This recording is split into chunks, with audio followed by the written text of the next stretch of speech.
Welcome back to another edition of the Disney Dish Podcast with Jim Hill. It's me, Len Testa, and this is our show for the week of Schmurz Day, June 24th, 2024. On the show today, news, including more details on Universal's spooky new Monsters Unchained attractions, plus surveys and listener questions. Then in our main segment, Jim finishes up the history of Disneyland's fireworks shows. Let's get started by bringing in the man who's upset to see frantic grave-robbing scenes in TV shows, because in reality, it usually takes him most of the night. It's Mr. Jim Hill. Jim, how's it going? It's going well, Len. And let me walk you through the food chain here. When I hear of graves, I think of coffins, which makes me think of, have I ever told you my plans for my memorial service? Oh, God, go ahead. I loved it. I loved it because we're both at the age where, we kind of think about this in sort of like in the slow times, right? Yeah. There we go.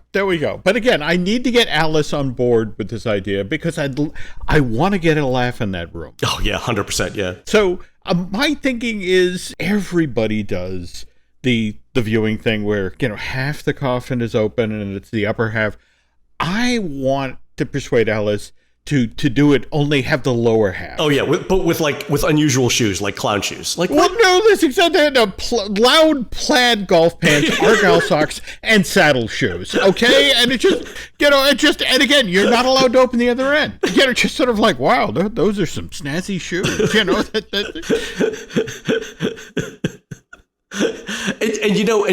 all else we need to say is, well, he died loving what he was doing, or doing what he loved. And just leave it at that.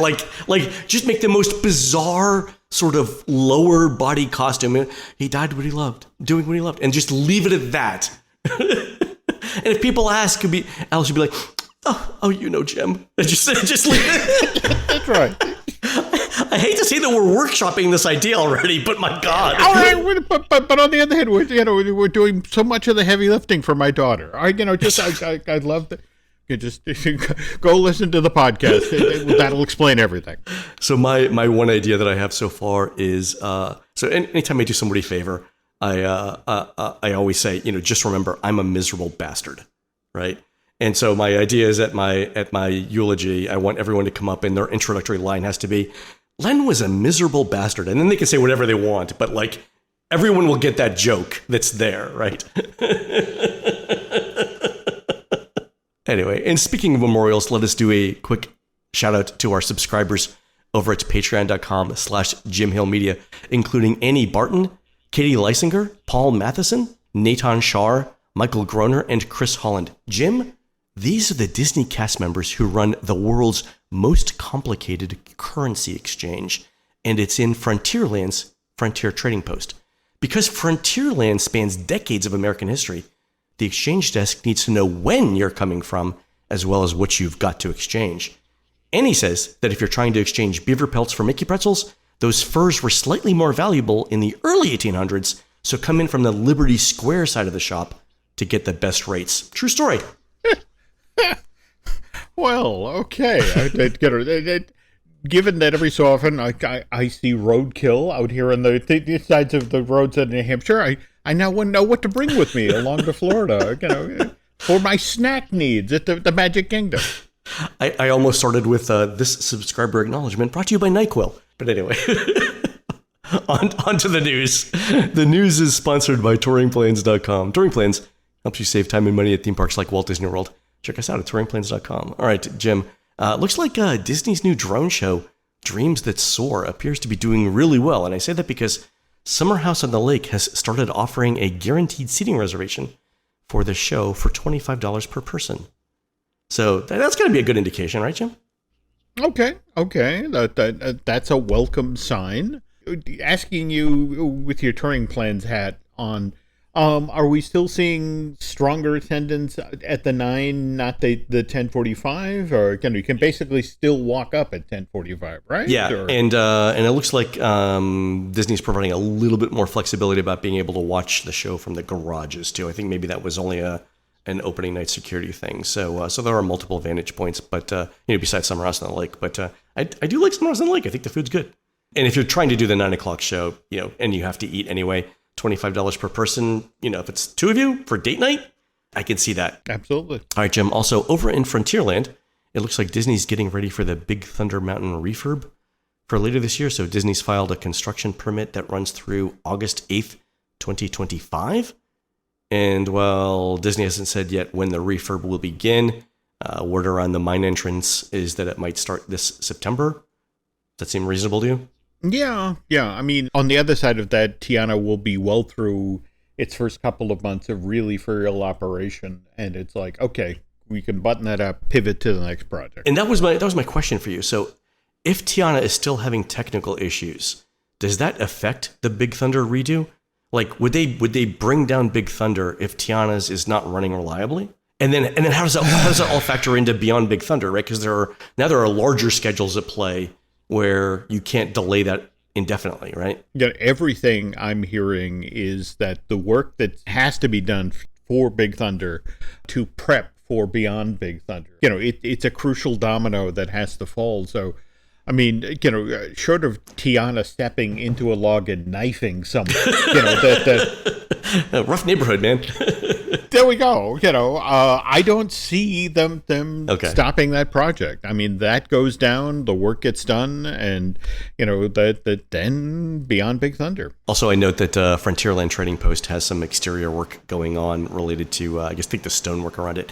So, and that's why I tied into the intro today to that. So, yeah, a lot of stuff going on Frontierland right now. Again, I'm always fascinated by these moments where the center of gravity at a park temporarily shifts because of the opening of a new attraction. Yeah.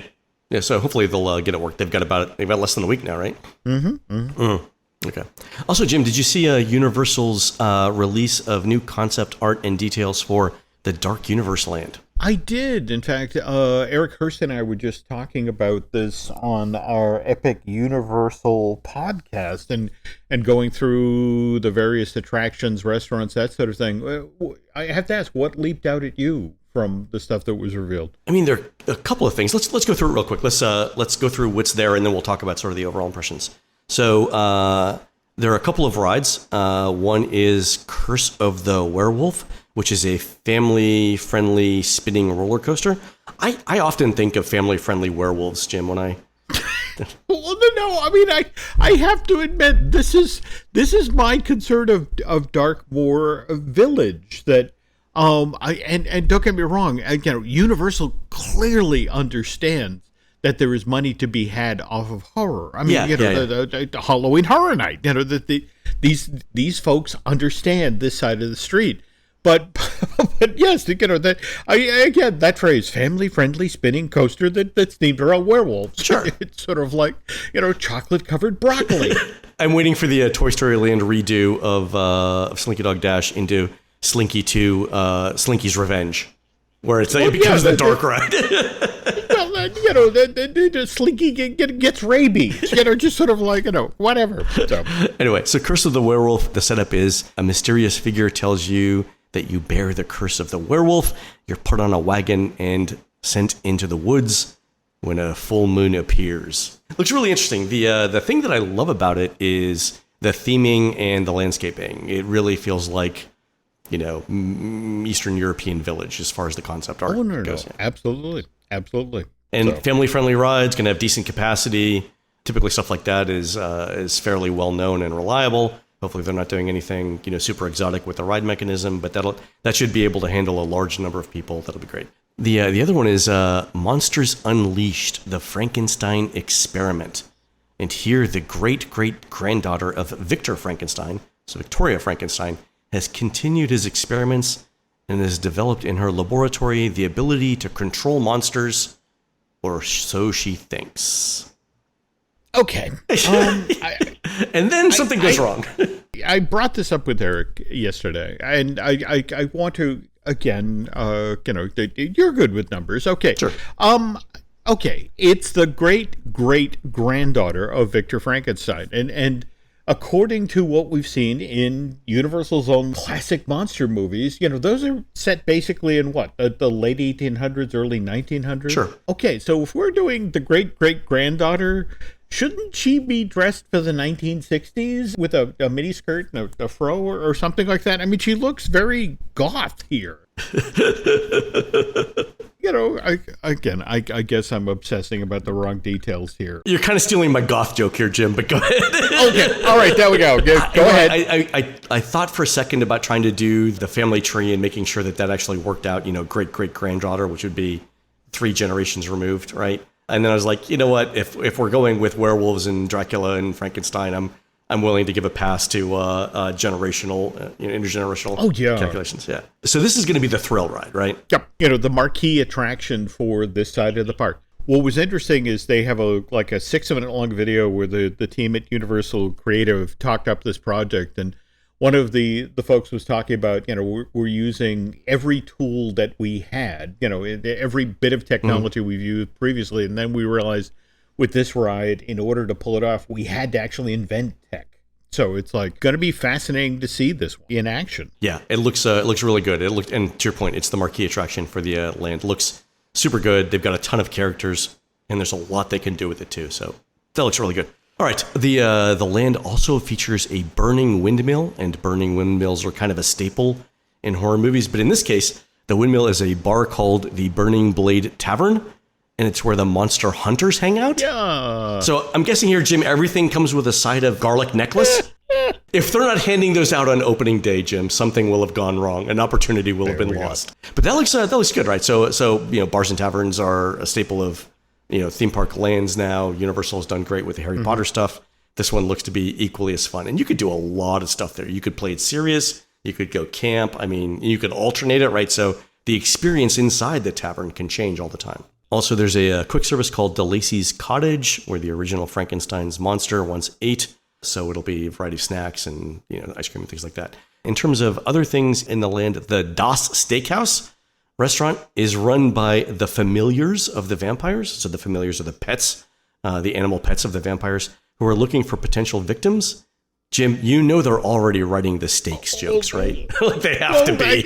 Yet again, which you order a steak and everyone flinches involuntarily. But what's interesting, again, a member of the Universal Creative Team was talking about, we're going to serve steak on a steak. Come on. See, that's what I mean. The jokes are already happening. But it looks fantastic as well. Also, there's a meet and greet, and there's also this is the interesting thing, a makeup experience. So the village is called Darkmoor, I guess. And it's called the Darkmoor Monster Makeup Experience. Basically a goth version of Bibbidi Bobbidi Boutique. Yes. And I'm going to be fascinated to see, how this works. Because, remember, that Disney did try something similar to this idea, what was it, the Pirates? Pirates League, and it's becoming a bar now. Yeah. So it's just the whole notion of, that working this side of the street, I mean, princesses were huge, still are, and it's just going to be intrigued to see how much appetite there is for, little Billy wants to be dressed as Frankenstein's monster. So break out the green face paint and then send him out on the Florida heat. If they do it right, like if it's at the right price point and it doesn't take too long, and it's good quality, it has the potential here to be really, really fun.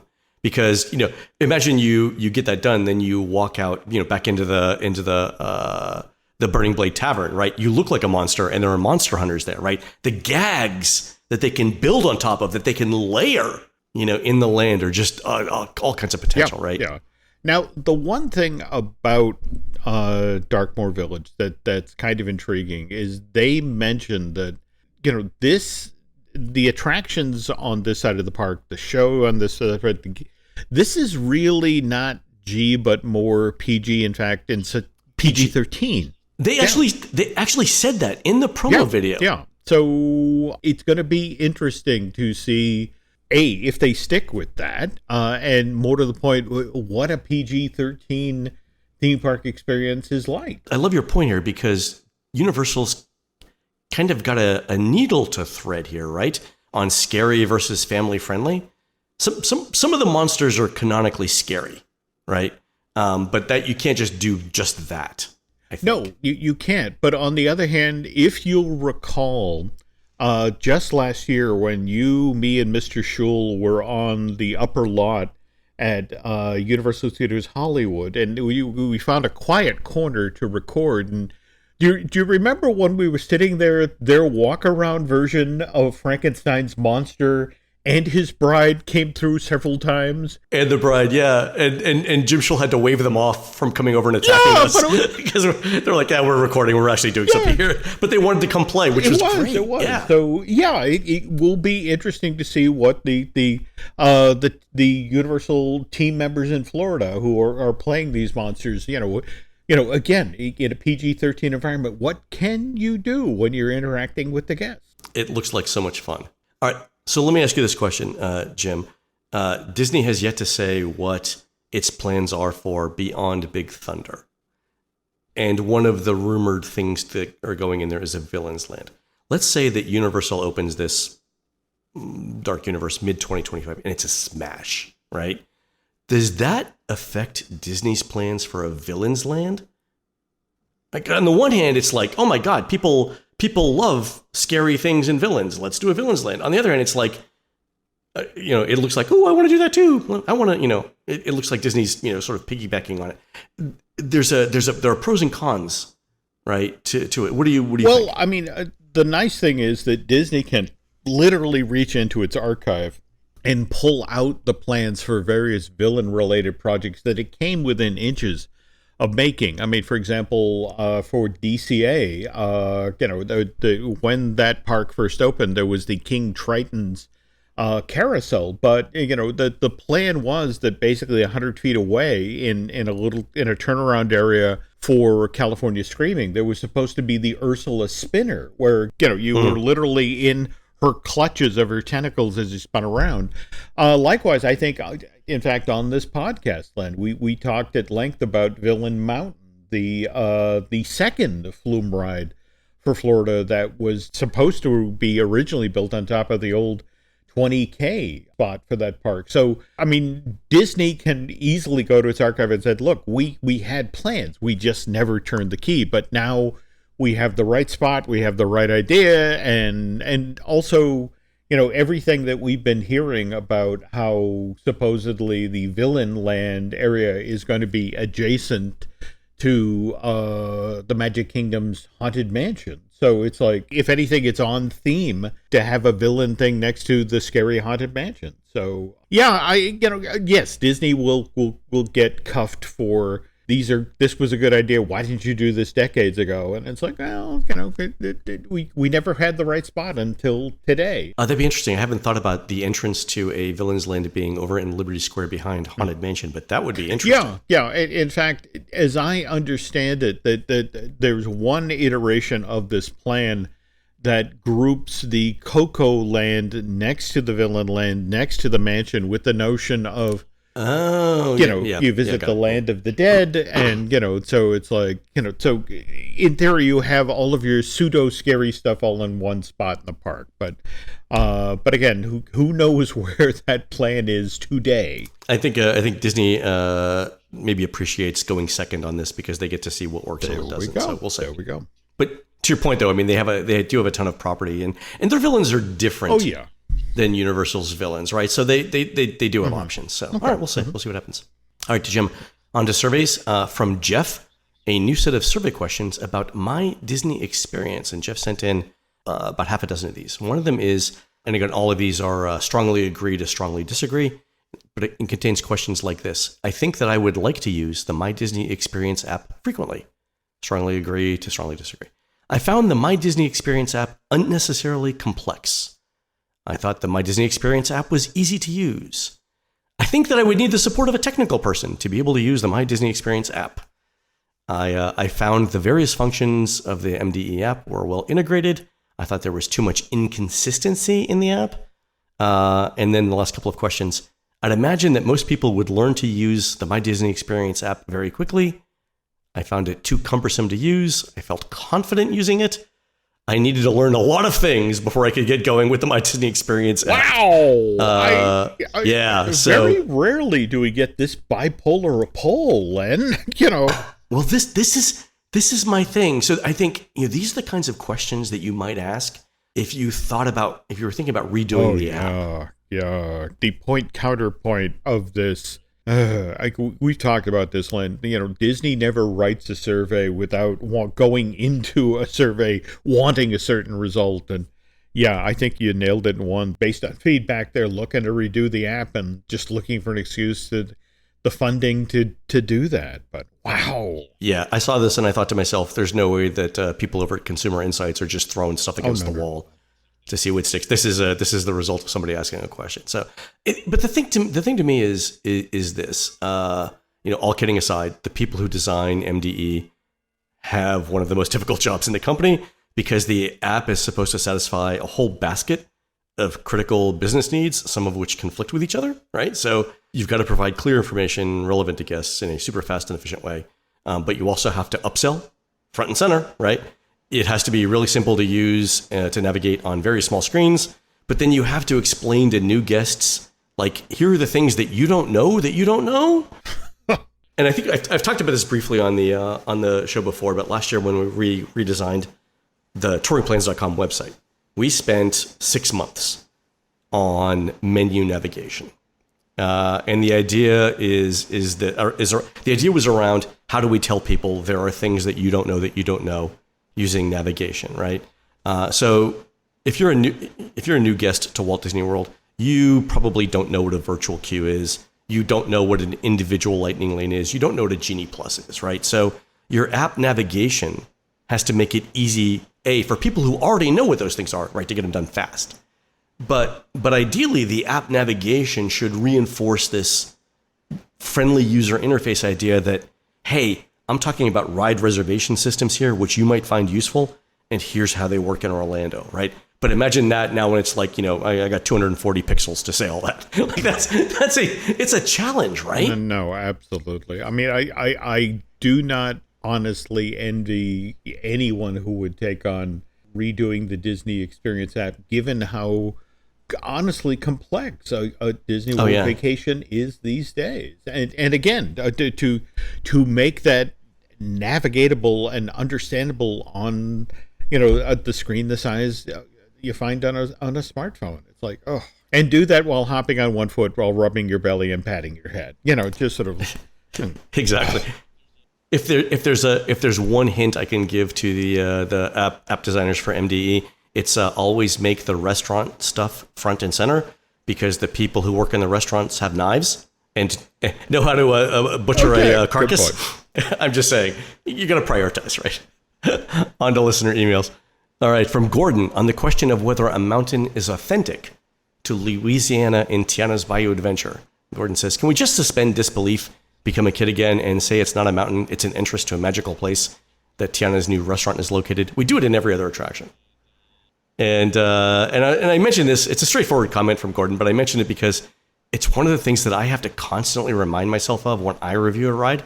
Like, how would someone brand new to this experience think about it, right? Because I'm coming in with, a couple decades of baggage in my head about, Disney theme parks and how they work and what the ride was and, all the things we heard about it, right?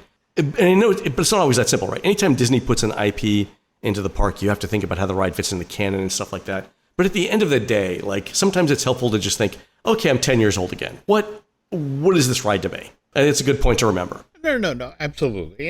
And again, I think Disney early on tried to sort of walk out it's a salt mound now. And it was just sort of like, what? And it's like, never mind. We didn't say that. Go away. If Tiana lived in Jacksonville, would this be a landfill? God. Okay. There we go. Okay. All right. Here's one from Andrew. Who says, with Beyond Big Thunder happening, do you think Disney will look at updating the TTC as it adds capacity to Magic Kingdom? And do you ever think Disney will get rid of the ticket booths since so many people buy online? I know there'll always be walk-ups, but I don't know if that amount of real estate is worth keeping. What do you think? The sad part of the TTC is that when you and I went with Shul to Imagineering and we went into the room where they were sorting out Marty Sklar's papers. Yep. And they actually had that transportation plan for the monorail going over to the shopping village and then the village itself having a people mover. Jim, if there were 2 fewer people in that room, that particular document would be ours right now. This is true.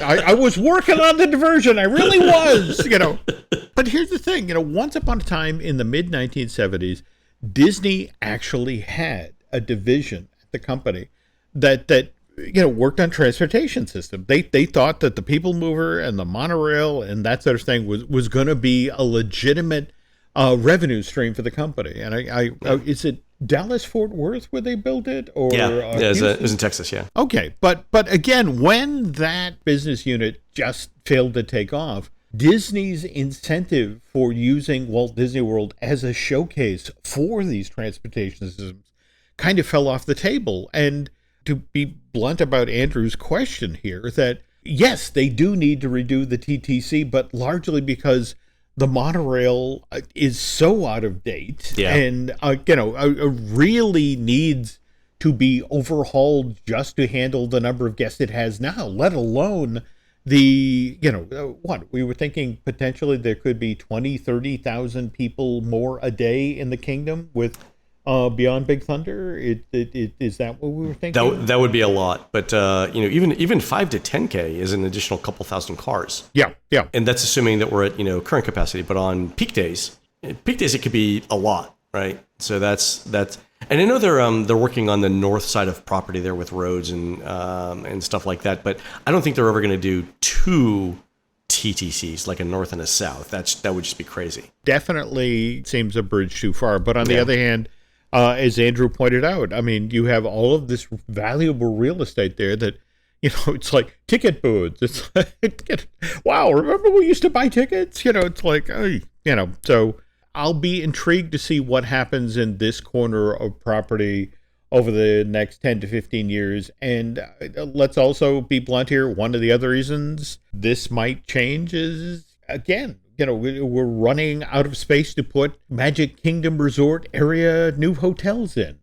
And, just behind this is a place where, that several hotels were proposed for. Yeah, that's what I think. The temptation to consolidate all of the parking on the south side of property, plus the need for additional DVC revenue, with the Magic Kingdom area being one of the most popular areas for resorts. That seems like Disney management would be willing to work through those constraints to make that revenue. So I think that's possible as well.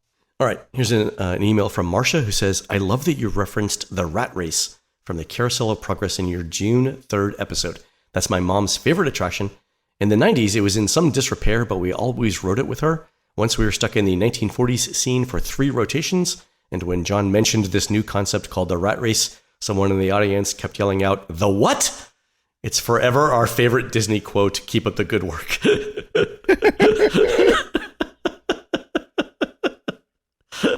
Jim, I'm just saying that Marcia's mom is about halfway to embracing my Halloween overlay concept for Rocky Horror Progress Carousel, in which we dress up like the characters and turn this whole thing into a camp musical. Tell me I'm wrong, Jim. Tell me I'm wrong. All I'm going to say, Len, is, again, thanks to Paul Osterhout back in the day, I once got to tour all of these sets. And trust me, you don't want to see Dad behind that kitchen counter, because he doesn't exist from the waist down. All right, he's a pole. All right, and so anybody who committed to playing that role, that involves some surgery. Just saying. I'm thinking we have multiple costume options. That's what I'm saying. Okay, all right, there we go. All right, last email's from Megan, who says, "I really enjoyed your coverage of the mini golf and golf history at Disney. One thing I didn't hear mentioned at all, though, was that I think is really unique, is the 18-hole putting green at the Palm and Magnolia course. That's basically a mini golf course you can do for free. You have to have your own putter and balls, but they have large green tees. We're a golfing family. We love this free Disney activity. I included some pictures from today for those who haven't seen it, so I'll throw the pictures in the show notes. So I should have mentioned this because our friend Scott Sanders, who runs DisneyCruiseLineBlog.com, loves the course greens fees that come with an annual pass. And I'm pretty sure he breaks even on like the par 3 and the mini golf on his AP just using these. So wow. All right. I'll have to check this out the next time we're on property. Fantastic. All right, folks, we're going to take a quick commercial break. When we come back, Jim finishes up the history of Disneyland's fireworks shows. We'll be right back. Hey, sorry if I sound distracted today, but I'm waiting on a VIP, a very important package. My new cell phone is due to arrive today, and this is the phone that I'm going to be using when I try out Mint Mobile's cell phone plan. I mean, have you heard what these guys are doing? How Mint Mobile has cell phone plans that start at just $15 a month?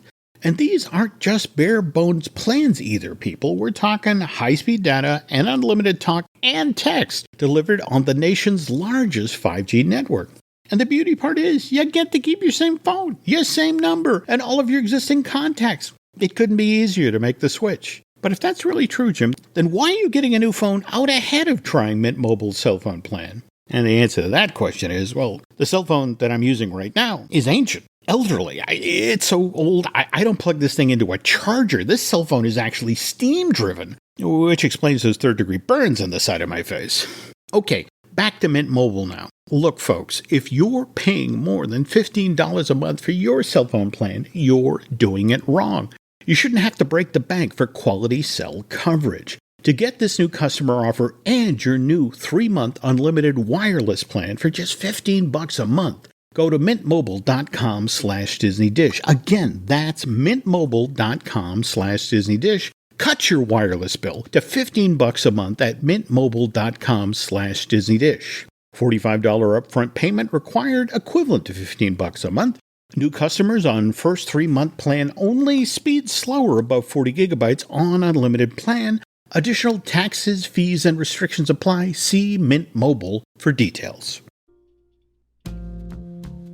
And we're back. All right, Jim, on the last episode, we were talking about how once Disneyland launched fireworks, it became super successful, and they pretty much had to do it most of the time, including bringing the operations in-house, right? Yeah. In fact, this is the part of the story that fascinates me, that from when they launched in 57 to right up before the American Bicentennial in 1976, Disneyland's fireworks were, contracted out to the California Fireworks Company. And to me, such a quintessential part of visiting the park was, those guys over there, they do it. But starting just before the Bicentennial, Disney took it in-house, and Mickey Aronson, who was sort of the key person for California Fireworks, Disney hired him away and put him in charge of their program. And as we mentioned on a previous show, that Mickey came into this job at a very interesting time. The National Clean Air Act had become federal law in 1970, and the word was that California was prepping its own environmental legislation that was looking to seriously limit the amount of particulate matter that it would allow to fall out of the sky after a pyrotechnic display. So, Mickey was looking over the horizon and it's like, this isn't good. And now that Disney is doing this in-house, let's spend some real money. So first thing he does is he modernizes the way Disney presents its fireworks displays. And so he actually invents Mickey's Match, which fundamentally changes the way Disneyland fireworks displays are launched. The days, Len, of lighting fuses with a railroad flare are now over. Kids are just getting soft, Jim. Yeah, what can I tell you? But in their place is a new computer-controlled system that then made use of digital firing technology. Now, and the upside of this new digital firing technology is that Disney's fireworks shows now start getting a lot tighter and a lot more professional looking. I mean, instead of the pyro team literally listening to the music for Fantasy in the Sky and then rushing to light each shell just at the right moment so it would then explode overhead almost to the beat of the music. So you mentioned this, Jim. So so musicians, I'm taking guitar lessons, so I've learned this one phrase. Musicians sometimes talk about losing the one, like losing where you are in the beat on things. And I'm like, could you imagine the consequences of not knowing where you are in the song with fireworks? It's one thing to be off in your guitar solo. It's another to have your explosions be mistimed. Well, but now what's fascinating about what Mickey's Match allowed them to do, again, with this computer-controlled launch system, it actually allowed them to back time each launch. And when I say back time, it's like with a fireworks show, you have to factor in how high a particular shell needs to be in the sky when it explodes at a certain moment in the show, and then launch that firework enough ahead of time so it is the time to climb to that height and then explode. Explode in time to hit a specific music beat in that show soundtrack. And you know what makes that even more complicated? You'll see the firework before you hear the firework. So there we go. They also have to coordinate, okay, the visual's going to happen at, whatever time X, right? But they're not going to hear it until X plus some amount of time as well. And that also has to match the music. It's super complicated. So you're taking stuff out, you're throwing stuff in terms of timing, and then it's all going to be right. Yeah, it's complicated. No, totally. Also, a lot harder than it looks. I mean, the setup for a typical nighttime fireworks display at Disney involved a full 8-hour long day with a 7-person crew. First having to go to the bunker and collect all of the product. By the way, that's how you refer to a fireworks show, the product. And you get what's needed for that night show. And these days, Len, that's typically 1,000 pieces of product per show. And then you follow your established procedures when it comes to the safe loading and transportation of this big a pile of explosives. And in this case, because we're talking Disneyland, there are 12 different locations around the park that each have to, all of this product has to be hand loaded into launch tubes. And the launch locations include, obviously, Sleeping Beauty Castle, the rooftops of various attractions behind the castle at Fantasyland, and then different back of house areas for the bigger pieces. And all of this has to come together in the sky over Sleeping Beauty Castle. That has been the focal point for Disneyland's fireworks show since back in Walt's day, and that's not changing anytime soon. And what's kind of interesting is making sure that the guests inside the park are able to see that view. Often involves some pretty tough sacrifices. In fact, in the not too distant past, the hub had these beautiful full-size trees, Len. They had been lovingly tended for decades by the horticultural department. They've been trimmed, they were beautiful looking. But in the 1990s, it was noticed that, these trees were now blocking the guest view of fireworks displays. So out came the chainsaws. I mean, we see the same thing in Walt Disney World, right? You go back and look at photos of Main Street USA in the Central Hub from the 70s. It looks vastly different than today.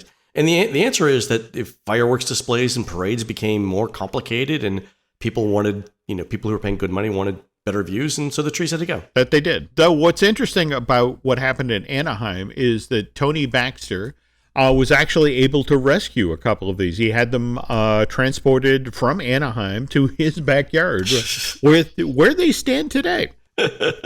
That's fantastic. Okay, back to fireworks displays at Disneyland and then the fallout in the neighborhood next to the park. So you have to understand, the park does a crazy amount of pyro purchasing. For example, summer after the bicentennial, 1977, Disney used 20,135 shells in just 3 months' time to present, Fantasying the sky. And as a direct result of all of these now regularly scheduled fireworks show, first in just California and Florida, then Japan, France, Hong Kong, and Shanghai, the Walt Disney Company is now the world's largest consumer of pyrotechnics. Oh, I 100% believe that right now. Yeah, absolutely. But what's so funny is that if you reposition this, it is, you say pyrotechnics, I say explosives. It's like, well, now you move to number 2 on the list. Only the U.S. Department of Defense purchases more explosives than the Walt Disney Company.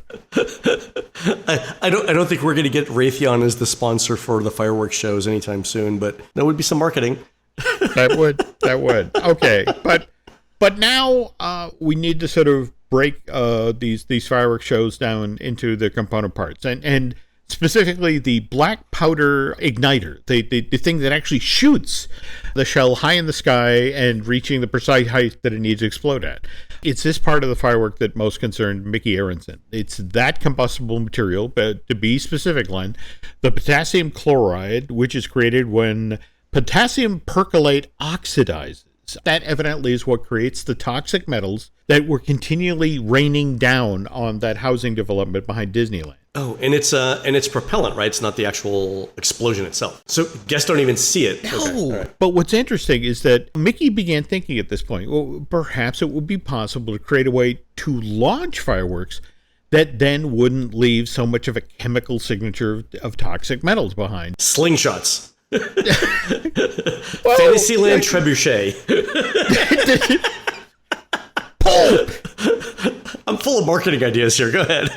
There we go. All right. Well, it takes a while for Disney to find just the right partner to take on this project. And by the way, Len, it turns out to be the National Laboratory at Los Alamos. So no. You do not involve Los Alamos with explosions. No. Bad idea. Don't do this. Okay, good idea. I take it we've seen Oppenheimer. Okay, cool. All right. Right? Like, I've seen this movie. I know how it ends. Don't do this. There we go. All right.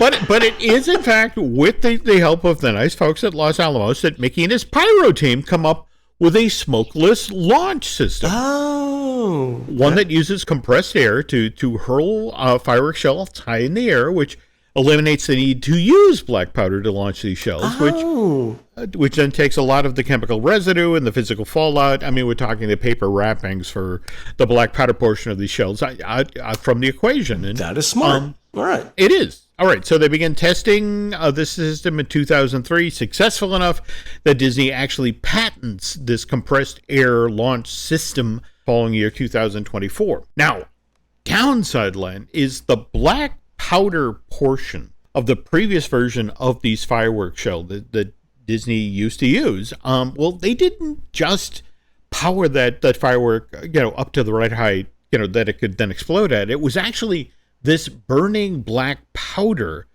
as it hurled the rocket into the sky that then caused the colorful, centermost portion, the chewy center, so to speak, of the fireworks shell. Okay, it also acted as a fuse. It was a propellant and a fuse.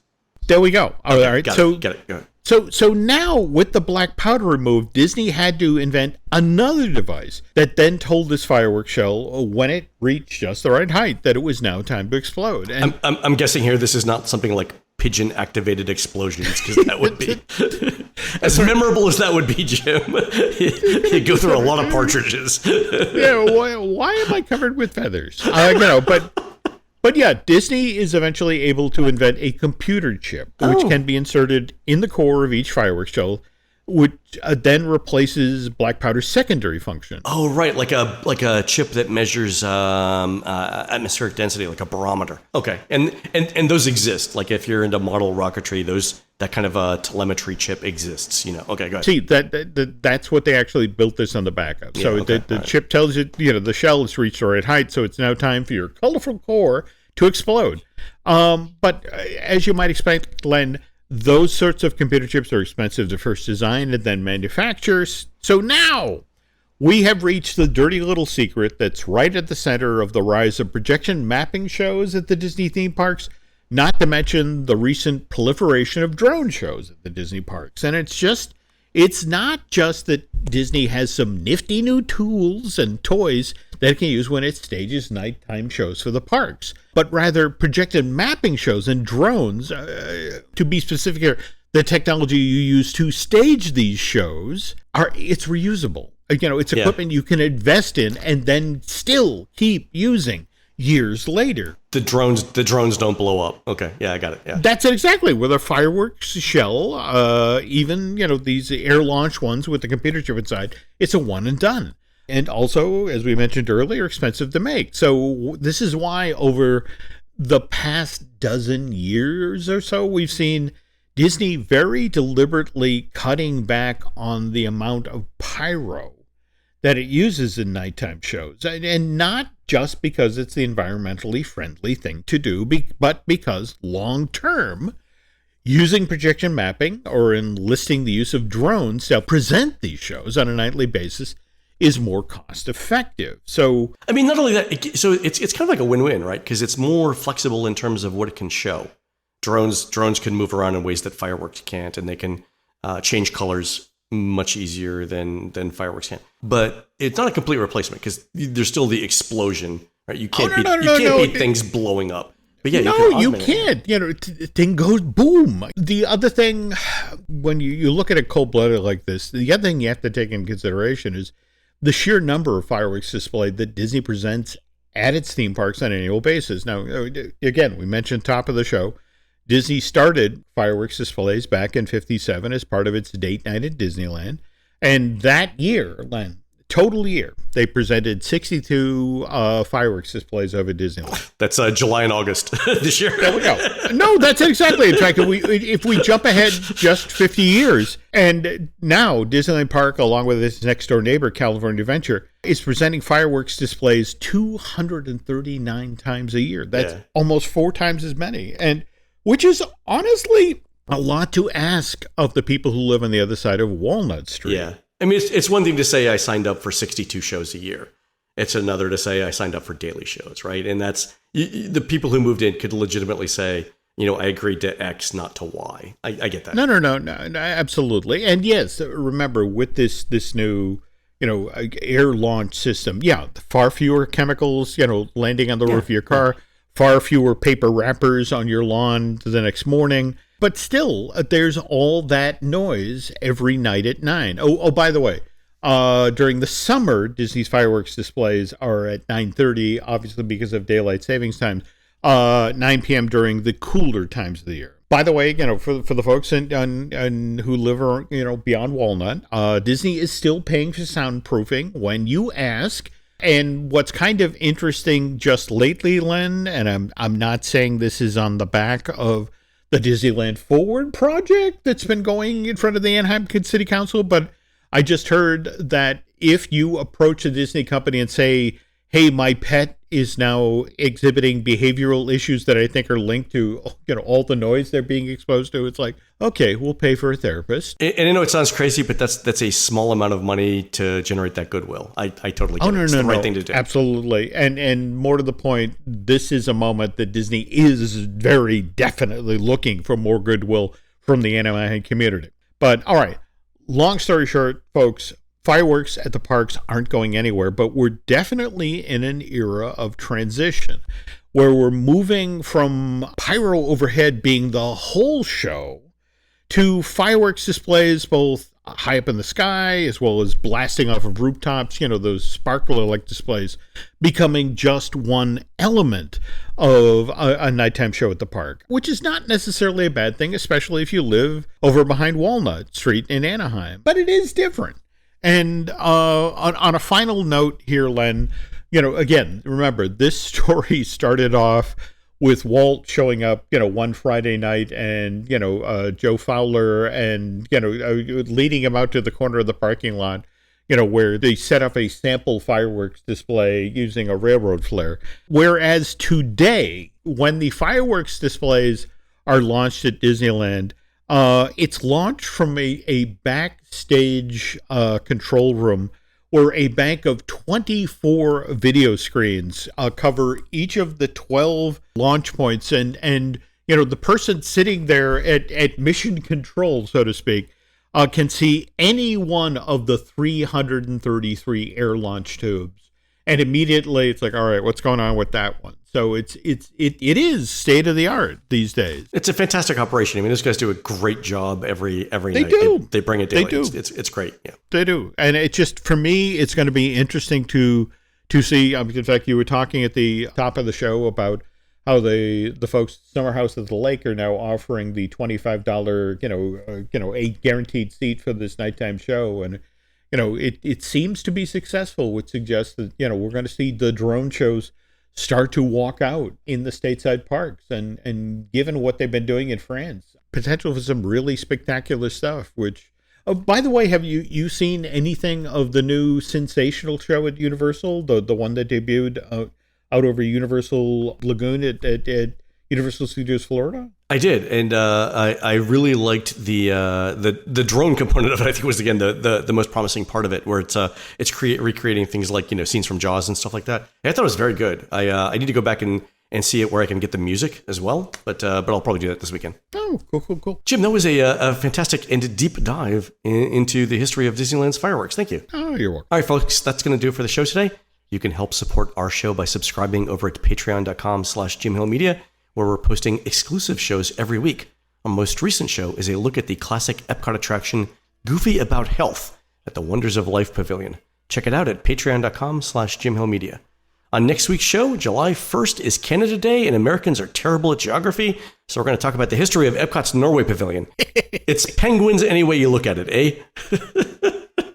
You can find more of Jim at jimhillmedia.com and more of me, Len, at touringplans.com.